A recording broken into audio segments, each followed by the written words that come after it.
Shalom. Bagaimana kabarnya hari ini? Kakak harap tetap luar biasa baik ya. Mari kita bangkit berdiri semua. Kita akan menyanyikan Mas Tete. Musik.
Teman-teman, kita akan masuk ke dalam saat teduh. Mari kita bersaat teduh sejenak. Saat teduh dimulai.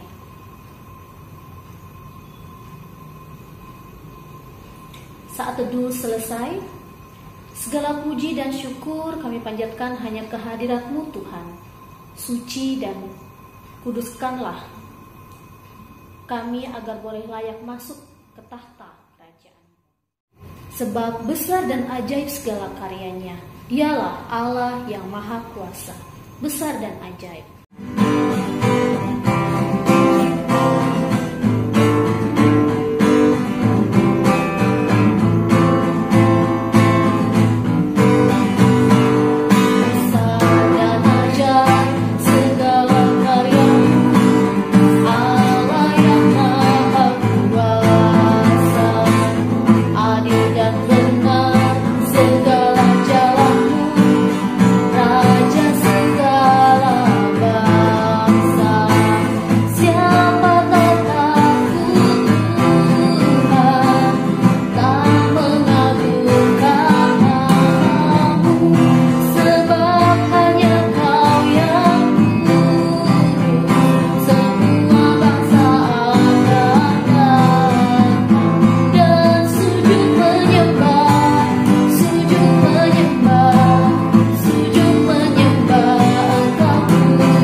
Mari kita berdoa. Tuhan Yesus, kami ucap syukur Tuhan, terima kasih kami boleh bangun di pagi hari dengan tubuh yang segar. Engkau tetap menyertai kami hingga saat ini Tuhan, dan tetap menyertai kami sepanjang minggu ini. Tuhan, biarlah kami sertai ibadah ini dari awal hingga pada akhirnya. Semuanya kami serahkan hanya di dalam nama-Mu. Amin. Kita akan baca nas pujian yang terambil dari Mazmur pasalnya yang ke-66 ayat 1 sampai dengan ayat yang ke-7. Demikian Mazmur nas pujian. Nyanyian syukur karena orang Israel tertolong. Untuk pemimpin biduan, nyanyian Mazmur. Bersorak-sorailah bagi Allah, hai seluruh bumi. Mazmurkanlah kemuliaan namanya. Muliakanlah dia dengan puji-pujian. Katakanlah kepada Allah betapa dahsyatnya segala pekerjaanmu. Oleh sebab kekuatanmu yang besar, musuhmu tunduk menjilat kepadamu. Seluruh bumi sujud menyembah kepadamu dan bermazmur bagimu, memazmurkan namamu. Pergilah dan lihatlah pekerjaan-pekerjaan Allah. Ia dahsyat dalam perbuatannya terhadap manusia. Ia mengubah laut menjadi tanah kering dan orang-orang itu berjalan kaki menyeberangi sungai. Oleh sebab itu kita bersuka cita karena Dia yang memerintah dengan perkasa untuk selama-lamanya. Yang matanya mengawasi bangsa-bangsa, pemberontak-pemberontak tidak dapat meninggikan diri. Silakan duduk teman-teman. Kita akan persiapkan diri untuk mendengarkan firman Tuhan. Biarlah firman Tuhan yang ditaburkan di dalam diri kita boleh bertumbuh, berbuah untuk kemuliaan namanya. Kita menaburkan biji kebenaran.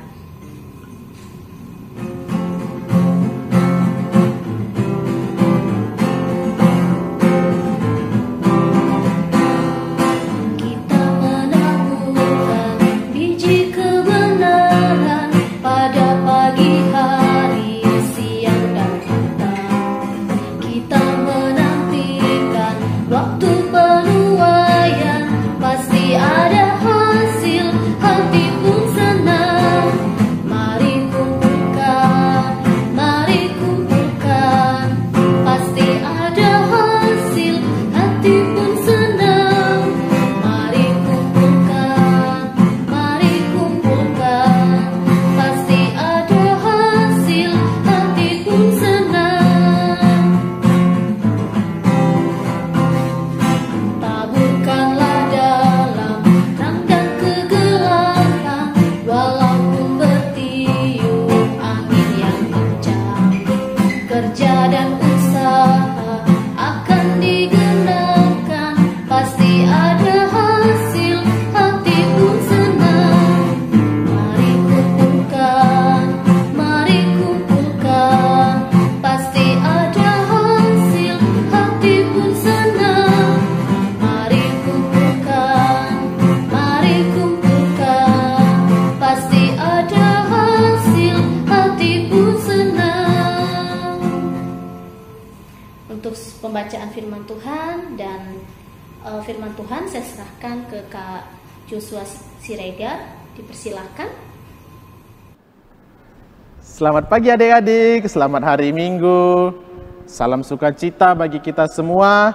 Karena kita berbahagia atas perkenanan Tuhan, kita boleh tetap bersekutu di dalam ibadah hari Minggu Persekutuan Teruna walau masih secara online.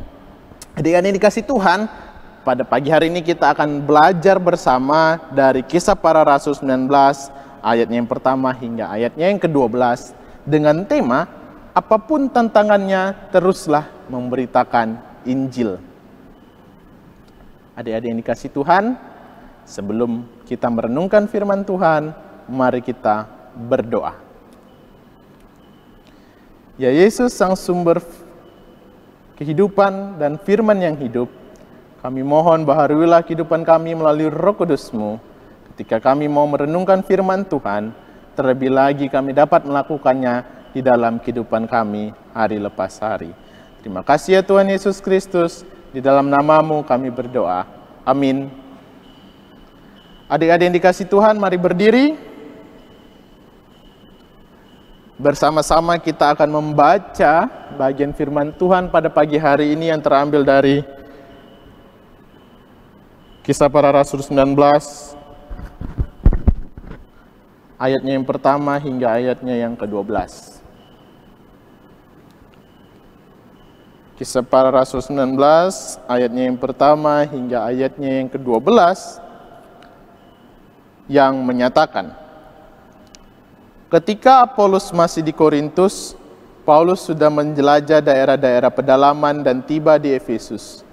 Di situ didapatinya beberapa orang murid. Katanya kepada mereka, "Sudahkah kamu menerima Roh Kudus ketika kamu menjadi percaya?" Akan tetapi mereka menjawab dia, "Belum, bahkan kami belum pernah mendengar bahwa ada Roh Kudus." Lalu kata Paulus kepada mereka, "Kalau begitu dengan baptisan manakah kamu telah dibaptis?" Jawab mereka, "Dengan baptisan Yohanes." Kata Paulus, "Baptisan Yohanes adalah pembaptisan orang yang telah bertobat." Dan ia berkata kepada orang banyak bahwa mereka harus percaya kepada Dia yang datang kemudian daripadanya, yaitu Yesus. Ketika mereka mendengar hal itu, mereka memberi diri mereka dibaptis dalam nama Tuhan Yesus. Dan ketika Paulus menumpangkan tangan di atas mereka, turunlah Roh Kudus ke atas mereka, dan mulailah mereka berkata-kata dalam bahasa roh dan bernubuat. Jumlah mereka adalah kira-kira 12 orang. Selama 3 bulan Paulus mengunjungi rumah ibadat di situ dan mengajar dengan berani. Oleh pemberitaannya ia berusaha meyakinkan mereka tentang kerajaan Allah. Tetapi ada beberapa orang yang tegar hatinya. Mereka tidak mau diyakinkan, malahan mengumpat jalan Tuhan di depan orang banyak. Karena itu Paulus meninggalkan mereka dan memisahkan murid-muridnya dari mereka. Dan setiap hari mereka berbicara di ruang kuliah Tiranus. Hal ini dilakukannya 2 tahun lamanya, sehingga semua penduduk Asia mendengarkan firman Tuhan, baik orang Yahudi maupun orang Yunani. Oleh Paulus Allah mengadakan mujizat-mujizat yang luar biasa. Bahkan orang membawa sapu tangan atau kain yang pernah dipakai oleh Paulus dan meletakkannya atas orang-orang sakit, maka lenyaplah penyakit mereka dan keluarlah roh-roh jahat. Demikianlah pembacaan Alkitab pada pagi hari ini. Berbahagialah kita yang merenungkan firman Tuhan dan melakukannya dalam kehidupan kita sehari-hari. Adik-adik dipersilakan duduk. Apapun tantangannya, teruslah memberitakan Injil. Itulah yang menjadi tema kita pada pagi hari ini. Kakak mau tanya dulu, apa itu tantangan? Apa ya? Tantangan itu adalah suatu tahapan yang harus kita lewati untuk mencapai suatu hal yang baru. Suatu tahapan yang harus kita lewati untuk mencapai suatu hal yang baru. Biasanya itu kesuksesan, meraih cita-cita, keberhasilan mendapatkan yang kita inginkan. Ataupun tantangan-tantangan lainnya. Tantangan yang bersifat godaan. Seperti apa tuh, Kak? Godaan seperti dalam pergaulan kita. Kita tergoda untuk melakukan hal baik atau tidak baik. Kita tergoda dalam pergaulan kita yang mungkin kurang berkenan di hadapan Tuhan, atau pergaulan yang menjauhkan diri kita dari Tuhan, menjauhkan diri kita dari beribadah, berdoa dan membaca Alkitab. Ada tantangannya, yaitu godaan. Pilih atau tidak, maju atau jauhkan, ikut arus atau kita tinggalkan pergaulan-pergaulan yang salah dalam proses pergaulan kita. Nah, kakak punya gambar. Ada gambarnya One Piece. Siapa yang suka nonton One Piece? Naruto. Ada lagi Avatar. Dan ada film dulu, Son Gokong Kerasakti. Dari film-film ini kita bisa lihat bagaimana mereka menghadapi tantangan dengan penuh semangat. Ketika Avatar ingin menguasai 4 elemen, dia harus berjuang dengan penuh semangat menghadapi tantangan-tantangan yang ada. Naruto ketika ingin menguasai berbagai jurus, dia juga menghadapi berbagai tantangan. Son Gokong ketika harus menuju ke barat mencari kitab, ada tantangan-tantangan juga yang harus dilewatinya. Dan mereka semua bisa menghadapi tantangan itu dengan penuh semangat. dengan semangatnya membara, pantang menyerah. Nah, kita juga mau melihat pada pagi hari ini cerita tentang Paulus, kakak punya peta. Ini perjalanan Paulus yang ketiga. Paulus sudah melakukan perjalanan selama 2 kali, dan inilah perjalanan Paulus yang ketiga. Sebelumnya Paulus sudah pernah mengunjungi kota-kota ini di tahun-tahun sebelumnya, dan Paulus kembali mengunjungi kota Efesus. Sebelumnya Paulus berjalan dari Antioquia menuju kota Galatia, menuju kota Frigia, dan sampailah di kota Efesus. Apa yang dilakukan Paulus di setiap kota? Paulus memberitakan Injil tentang Yesus Kristus. Nah, di kota Efesus ini ternyata sudah ada temannya Paulus yang bernama Apolos, yang sudah terlebih dahulu memberitakan tentang Injil. Yaitu kita bisa membaca di ayat yang pertama hingga ayatnya yang ke-6. Terlebih dahulu Apolos datang memberitakan bahwa kepada jemaat di kota Efesus bahwa manusia itu dibaptis sebagai tanda pertobatan, lambang pertobatan. Sampai di situ saja Apolos mengartikan baptis bagi jemaat di Efesus. Paulus datang. Paulus melihat, wah ini masih kurang. Perlu ditambahkan makna terhadap pembaptisan itu. Yaitu ketika kita dibaptis, tidak hanya kita sebagai lambang pertobatan, tetapi ketika kita dibaptis, Roh Kudus akan berkuasa atas kita. Roh Kudus akan hadir dalam kehidupan kita. Apa tugasnya? Tugasnya Roh Kudus memelihara kehidupan kita, menjaga kehidupan kita, melindungi kehidupan kita. Jadi Paulus melihat hal yang masih kurang, lalu dia tambahkan poin-poinnya. Yaitu lebih dalam lagi tentang arti baptisan bagi jemaat di Efesus. Poin selanjutnya kita mau lihat di ayatnya yang ke-8. Paulus menghadapi tantangan. Apa tantangannya? Di ayatnya yang ke-9. Tetapi ada beberapa orang yang tegar hatinya. Mereka tidak mau diyakinkan. Kakak punya gambar kota Efesus ketika Paulus berada di Efesus. Ada kuil-kuilnya, kuil Armetia, dan lain sebagainya.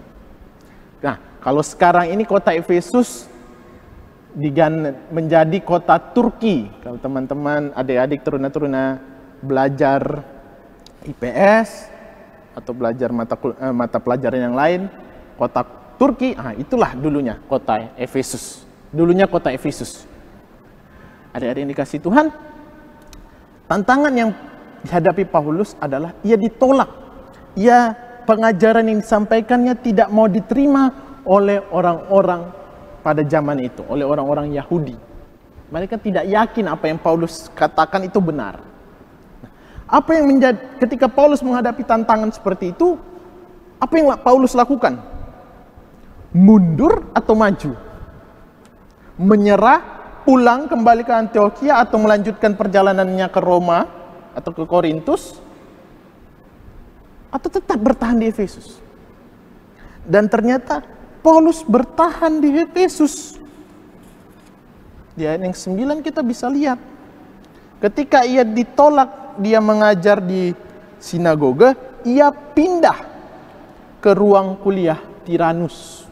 Apa itu Kak? Siapa Kak Tiranus? Tiranus ini merupakan tokoh tokoh pendidikan, sehingga namanya diabadikan menjadi ruang tempat belajar, yaitu ruang Tiranus. Turuna-turuna yang dikasih Tuhan, ketika Paulus dihadapi tantangan, ia tidak memilih untuk menyerah. Ia memilih untuk maju. Dan ia memiliki cara yang cerdik. Di samping ia mempunyai kesabaran. Cerdiknya apa? Ia tidak habis cara. Ketika cara pertama salah, cara pertama banyak hambatannya, cara pertama berhenti, ia mempunyai cara yang lain untuk tetap memberitakan Injil. Ia tetap maju. Dan apa yang didapatkan Paulus berkat kesetiaannya itu, ia mendapatkan berkat. Ia menjadi saluran berkat bagi jemaat di Efesus di ayatnya yang ke-11 dan 12. Orang sakit banyak yang sembuh melalui Paulus. Allah menghadirkan mujizat melalui Paulus. Orang yang sakit disembuhkan karena Paulus. Paulus menjadi berkat bagi sekitarnya karena ia setia memberitakan Injil dan ia tetap fokus, tidak menyerah. Apa poinnya bagi kita? Apapun tantangannya, teruslah memberitakan Injil. Kakak mau ajak, memberitakan Injil tidak perlu kita kemana-mana langsung khotbah. Kemana-mana langsung ceramah. Bilang, Anda salah, tidak sesuai apa yang di Alkitab. Tidak perlu seperti itu memberitakan Injil. Memberitakan Injil bisa kita lakukan melalui sikap hidup kita, perilaku hidup kita. Karena apa?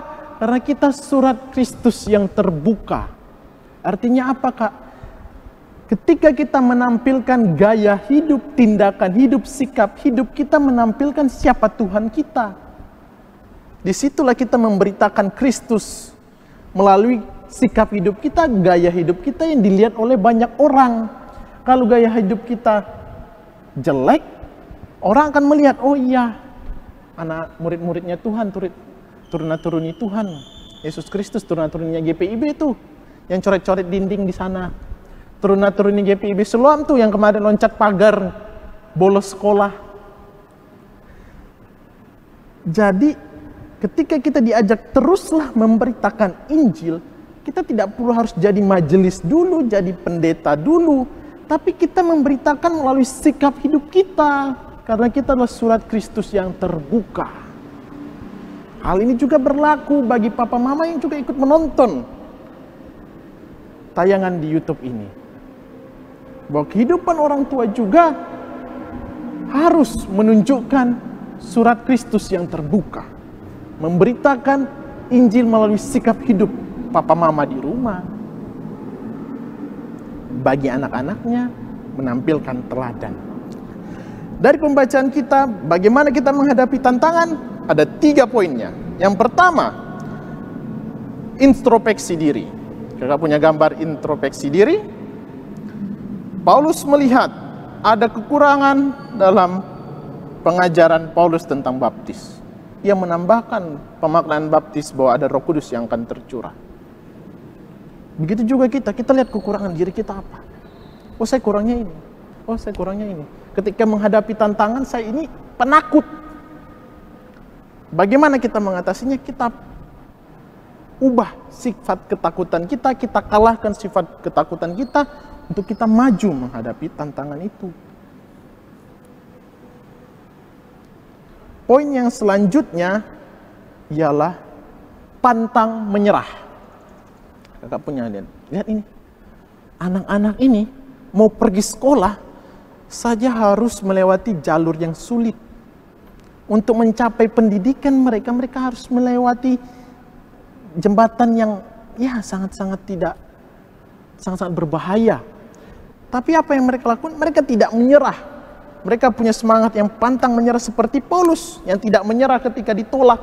Begitu juga kita ketika menghadapi tantangan, jangan menyerah, maju terus, lawan itu tantangan sehingga kita bisa mendapatkan apa yang kita inginkan yang sesuai dengan kehendak Tuhan.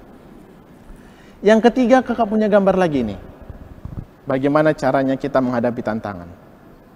Jadilah seperti Paulus, cerdik.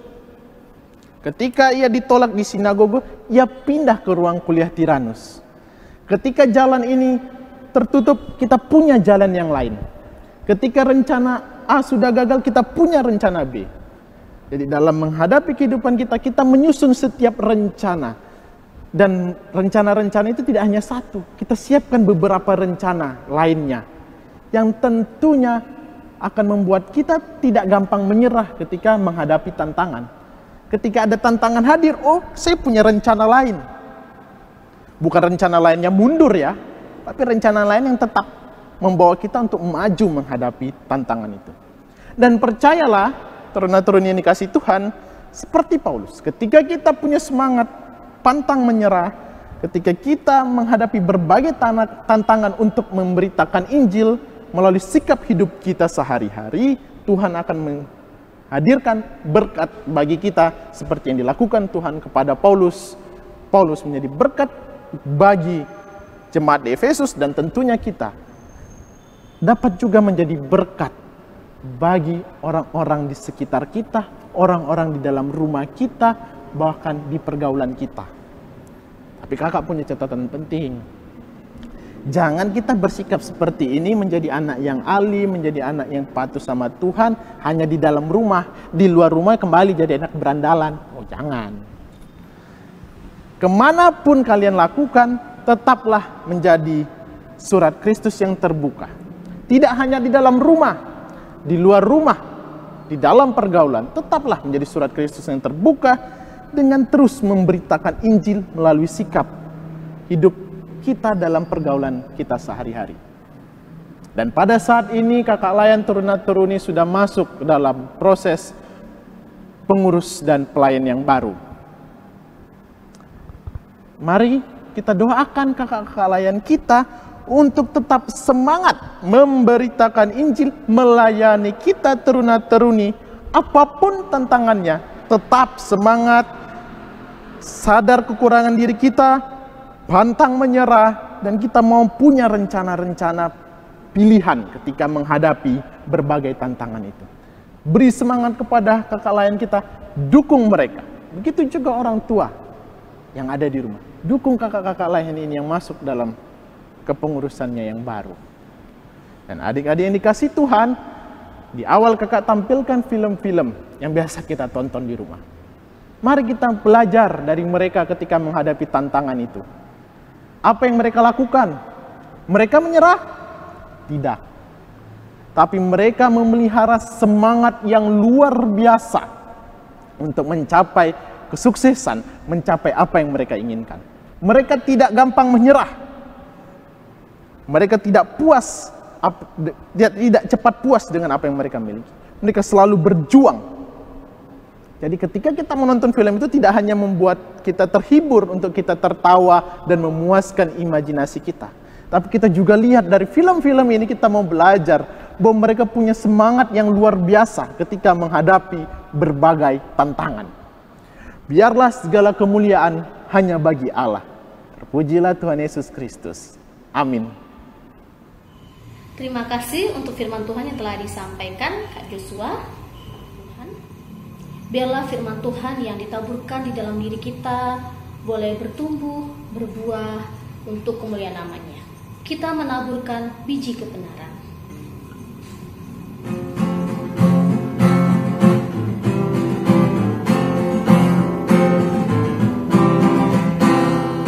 Kita menaburkan biji kebenaran pada pagi hari, siang dan petang. Kita menantikan waktu penuaian, pasti ada hasil, hati pun senang. Mari kumpulkan, pasti ada hasil, hati pun senang. Mari kumpulkan, pasti ada hasil, hati pun senang.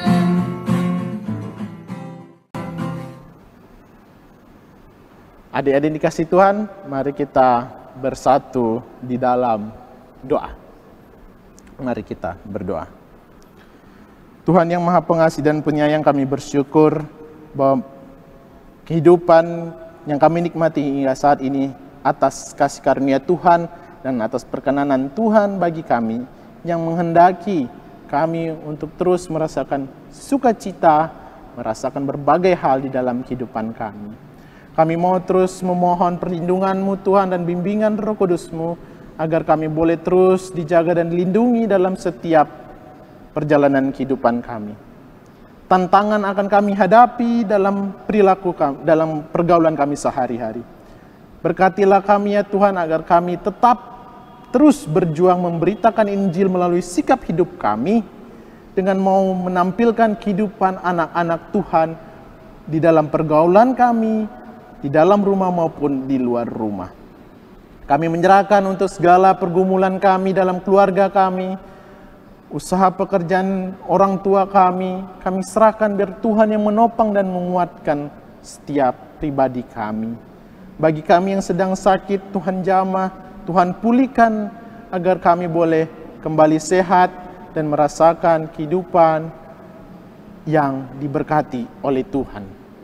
Tuhan Yesus yang Maha Baik, kami menyerahkan juga untuk kehidupan pelayanan di gereja kami, buat mereka, orang-orang tua kami yang sudah terpilih untuk melayani di Pelkat. Biarlah mereka boleh melayani Tuhan dengan tulus hati, dan mereka boleh diberikan semangat dalam proses pelayanannya. Ketika menghadapi berbagai tantangan, mereka tidak menyerah, tapi mau mereka berpikir yang lebih cerdik dan mempersiapkan segala rencana dalam proses pelayanan yang akan hadir di gereja kami. Kami menyerahkan juga bagi mereka yang dipanggil untuk melayani Tuhan dari pendeta, penatua dan diaken, biarlah mereka boleh melayani Tuhan dengan baik dan bijak, hanya seturut kehendak Tuhan saja. Kami menyerahkan kehidupan kami sebagai warga negara Indonesia ini. Berilah kami hikmat-Mu Tuhan, agar kami dapat menjadi warga negara yang baik, mematuhi segala aturan yang ada, secara khususnya di masa pandemi COVID-19 ini, mematuhi setiap protokol kesehatan. Biarlah kami mempunyai rasa yang tanggung jawab yang penuh untuk mematuhi segala aturan yang ada.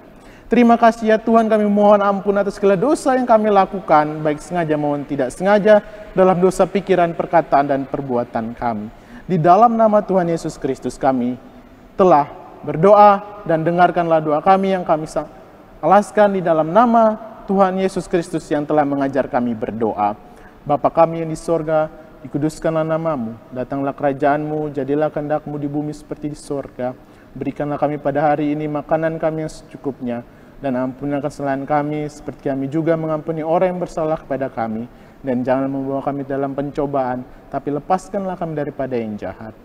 Karena Engkaulah yang empunya kerajaan dan kuasa dan kemuliaan sampai selama-lamanya. Amin.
Tuhan, terima kasih Tuhan, barusan kami sudah memberikan persembahan kami Tuhan, kiranya persembahan yang kami berikan dapat berguna bagi gereja dan pelayanan kami Tuhan.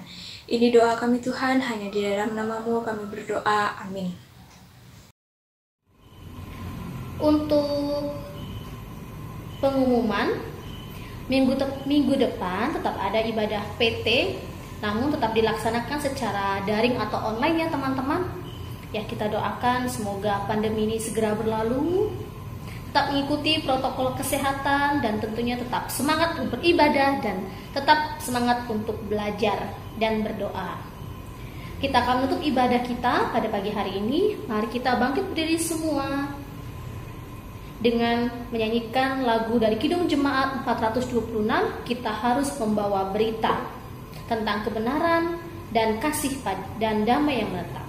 Musik.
Saya persilahkan ke Kak Joshua Siregar.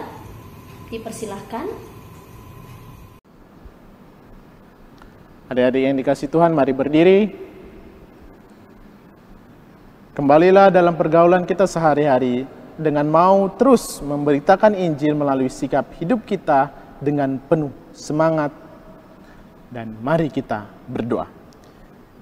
Ya Yesus, sang sumber kehidupan kami, berilah kami berkat-Mu dan karuniakan kami Roh Kudus-Mu serta hikmat-Mu, agar kami boleh terus memberitakan Injil melalui sikap hidup kami dengan penuh semangat dan tidak pernah menyerah. Jaga dan lindungi selalu kami ya Tuhan, dari saat ini sampai selama-lamanya. Amin. Bapa, terima kasih.